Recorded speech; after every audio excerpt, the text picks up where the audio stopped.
warahmatullahi wabarakatuh. Senang sekali bisa ketemu lagi dengan teman-teman meskipun kita tidak bisa bertatap muka secara langsung. Jadi dengan video ini diharapkan bisa menjadi media pembelajaran jarak jauh. Dan kenapa kita menggunakan video? Karena ini sebagai upaya untuk mengurangi dan menghentikan penyebaran COVID-19. Pembuatan atau penyelenggaraan pembelajaran jauh ini kerjasama kemitraan dan Lawe Indonesia yang didukung oleh Kementerian Dalam Negeri, Kementerian Lingkungan Hidup dan Kehutanan, dan juga Ford Foundation. Materi pembelajaran jarak jauh ini berisi 4 pokok pembahasan, yaitu bagaimana pengembangan usaha kelompok. Yang kedua adalah bagaimana cara menghitung harga pokok produksi. Yang ketiga, bagaimana cara dalam menentukan harga jual produk. Dan yang keempat adalah bagaimana cara mengemas sebuah produk atau merek agar menarik dengan branding dan packaging. Demikian 4 pokok pembahasan yang akan saya sampaikan di dalam materi pembelajaran jarak jauh ini. Kami sangat berharap teman-teman tetap selalu semangat dalam belajar dan berupaya untuk mengembangkan diri dan kelompok dengan lebih baik. Jangan lupa untuk selalu cuci tangan dan menjaga jarak. Selamat belajar. Melanjutkan materi yang sudah saya berikan di Bulukumba beberapa waktu yang lalu ketika kedatangan kami ke sana. Ini lebih ke usaha di penguatan usaha kelompok. Jadi yang perlu kita lakukan dalam pengembangan usaha kelompok, yang pertama adalah pembagian kepengurusan harian. Dan yang kedua, kerjasama dan berbagi informasi. Yang ketiga, pembukuan usaha. Yang keempat, kualitas dan standar kualitas produk dan inovasi. Yang pertama yang harus kita lakukan adalah pembagian kepengurusan harian. Nah, kalau saya ingat teman-teman di Kajang sudah membuat kepengurusan harian. Nah, kemudian pertanyaannya adalah apakah teman-teman sudah menjalankan kepengurusan harian ini sesuai porsinya masing-masing? Nanti boleh dievaluasi lagi di dalam kelompok. Nah, yang kedua yang perlu kita lakukan dalam pengembangan usaha kelompok adalah kerjasama dan berbagi informasi. Ini penting sekali karena agak berbeda dengan bisnis murni yang kemudian ada owner, kemudian ada direktur, ada manajer segala macam yang biasanya pembagian kerjanya sudah jelas. Nah, kemudian juga pembagian gaji kalau dalam usaha itu juga sudah pasti. Nah, kalau di dalam kelompok itu, apalagi kelompok yang baru berkembang, itu tentunya semuanya perlu dibicarakan, perlu disesuaikan. Kondisi sekarang mungkin secara keuangan belum besar, teman-teman masih bisa solid, tetapi di banyak kasus ketika kelompok itu mulai berkembang, pemasukannya mulai banyak, porsi kerjanya juga di masing-masing orang di dalam kelompok berbeda. Nah, itu tentu nanti biasanya akan mulai muncul friksi-friksi, muncul gesekan-gesekan. Nah, kenapa penting kita berbagi informasi di dalam kelompok? Pokok-pokok yang perlu dilakukan dalam kerjasama dan berbagi informasi di kelompok, yang pertama adalah komunikasi. Seringkali ada hal-hal yang di dalam masing-masing kepengurusan itu, misalnya ada kesulitan yang kemudian tidak disampaikan. Di dalam kelompok perlu disampaikan satu sama lain. Misalnya di bagian produksi mengalami kesulitan. Oh, ini sekarang ordernya banyak, kemudian tim potongnya tidak cukup. Nah, mungkin teman yang di kepengurusan yang lain boleh turun tangan untuk membantu atau untuk mencarikan solusi. Bagaimana agar pekerjaan dari tim produksi ini menjadi lebih cepat. Membuat sistemnya agar semua berjalan dengan lancar. Kemudian yang kedua adalah saling menghormati. Jadi seringkali juga dalam sebuah kepengurusan satu sama lain tidak paham job desk-nya, kemudian merasa bahwa pekerjaannya yang paling berat. Jadi sebenarnya masing-masing pekerjaan di dalam kepengurusan itu ada plus minusnya. Jadi ada mungkin di satu sisi dia agak berat, tapi di sisi lain juga dia ringan. Begitu juga dengan di divisi yang lain. Nah, ini perlu juga masing-masing anggota tahu bagaimana bagaimana kita merasa bahwa oh ya, pekerjaan teman yang sana itu ternyata ada yang berat juga itu. Nah, itu perlu sekali menghormati pekerjaan teman di divisi yang lain.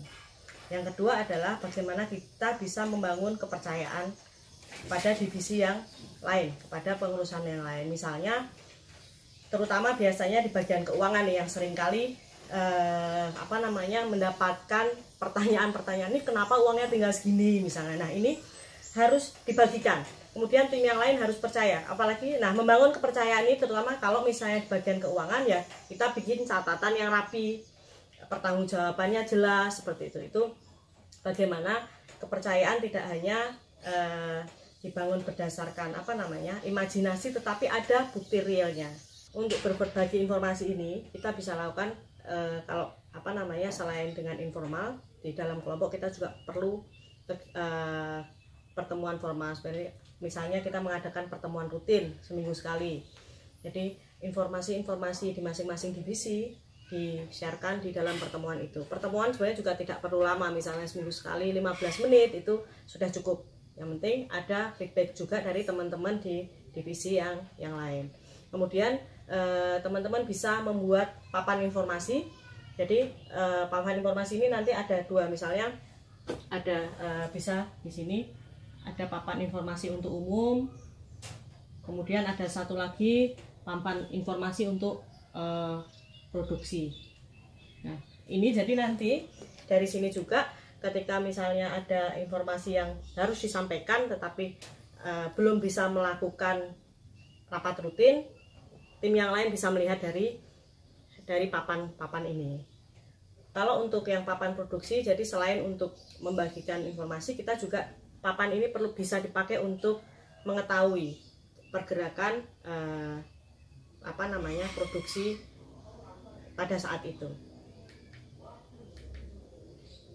Nah, selain juga dua hal tadi, sebenarnya ada satu lagi di dalam kelompok itu perlu membuat pohon ide. Jadi pohon ide ini adalah ide-ide atau pemikiran-pemikiran dari anggota kelompok terkait dengan perkembangan usaha kelompok. Misalnya biasanya bisa dibuat seperti pohon begitu.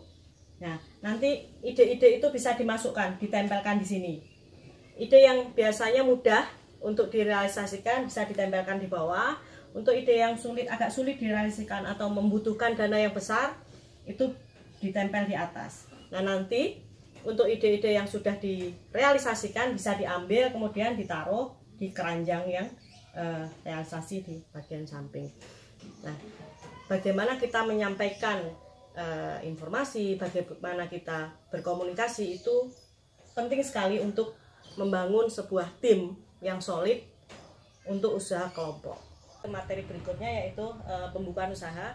Jadi pembukaan ini adalah pencatatan transaksi keuangan, transaksi yang meliputi penjualan, pembelian, pendapatan, dan pengeluaran. Transaksi ini baik usaha perseorangan maupun perusahaan besar ya. Nah, gunanya kita membuat pembukuan itu adalah yang pertama untuk mengetahui apakah usaha yang dilakukan itu memberikan keuntungan atau tidak. Kemudian membuat laporan keuangan. Nah, laporan keuangan ini seringkali juga dibutuhkan ketika kita membutuhkan pendanaan dari pihak ketiga, misalnya seperti pinjaman dari bank. Untuk teman-teman karena secara usaha masih belum besar, cukup dengan membuat laporan keuangan sederhana. Jadi yang pertama adalah membuat arus kas atau cash flow. Jadi ini merupakan catatan harian yang berisi tentang pemasukan dan pengeluaran dari usaha yang dijalankan. Dan perlu diingat juga bahwa untuk setiap pengeluaran dan pemasukan ini harus ada bukti pengeluaran atau pemasukannya. Bisa nota, kwitansi, atau mungkin invoice. Nah, kemudian setelah kita membuat catatan harian tadi atau cash flow, kita juga perlu membuat laporan laba rugi. Laporan laba rugi ini berisi catatan pendapatan yang dikurangi dengan biaya-biaya yang sudah dikeluarkan. Biasanya ini berkala, bisa per 3 bulan atau kalau umumnya sih per 1 tahun ya. Jadi kita tahu setahun itu kita mengalami keuntungan atau kerugian. Nah, kenapa kita perlu membuat catatan laba rugi? Karena ketika kita tahu misalnya usaha itu rugi, strategi apa yang harus kita bikin untuk kembali meningkatkan masukan ke usaha, atau ketika usaha itu mengalami keuntungan, kemudian strategi apa yang akan kita pakai untuk mengembangkan usaha, misalnya kemudian akan memperbarui mesin jahit misalnya, atau peralatan-peralatan lain yang kita bisa perbarui. Contohnya di sini adalah catatan keuangan untuk pengembangan produk tenun kajang. Di bagian atas itu ada modal berupa pot 10 pieces A50.000, kemudian tas 3 pieces A200.000. Nah, di bawahnya dibikin kolom-kolom, ada nomor, ada tanggal, ada urean, ada dana keluar, dana masuk, saldo. Nah, dari pemasukan dan pengeluaran itu masing-masing dimasukkan ke dalam urean. Jangan lupa tanggal juga dimasukkan, kemudian nominal yang dikeluarkan atau yang dimasukkan. Nah, nanti kita akan tahu berapa sisa dana yang dimiliki.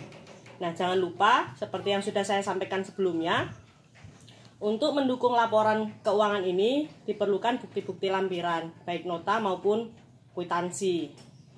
Nah, yang poin keempat itu kualitas produk dan inovasi. Kita ke kualitas produk dulu. Jadi kualitas produk itu terkait dengan standar. Bagaimana sebenarnya kualitas ini adalah bukan apa yang menurut kita baik dan bagus, tetapi apa yang dibutuhkan konsumen. Nah, perlunya fokus pada kualitas di proses produksi, yaitu yang pertama untuk meningkatkan efisiensi, yang kedua untuk mendeteksi kerusakan.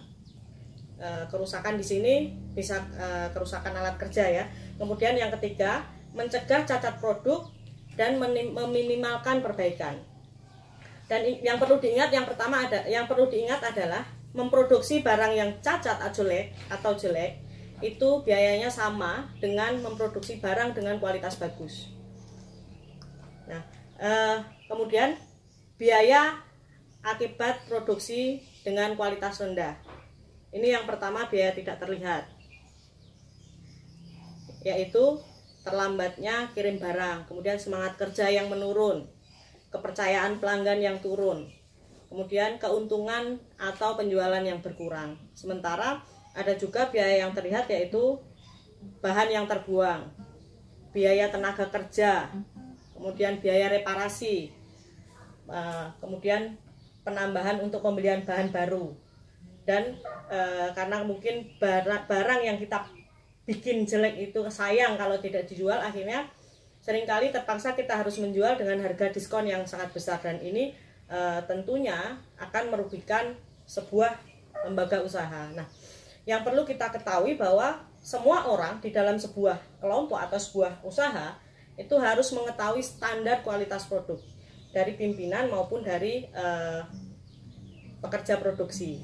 Jadi ketika ada barang yang masuk, semua punya pandangan yang sama tentang kualitas.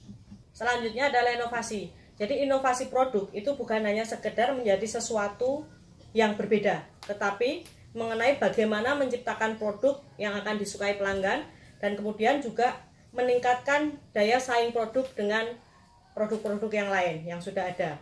Nah, terkait dengan inovasi ini, ini hal yang paling minimal adalah produk terbaru yang kita miliki itu lebih bagus dari produk yang sebelumnya.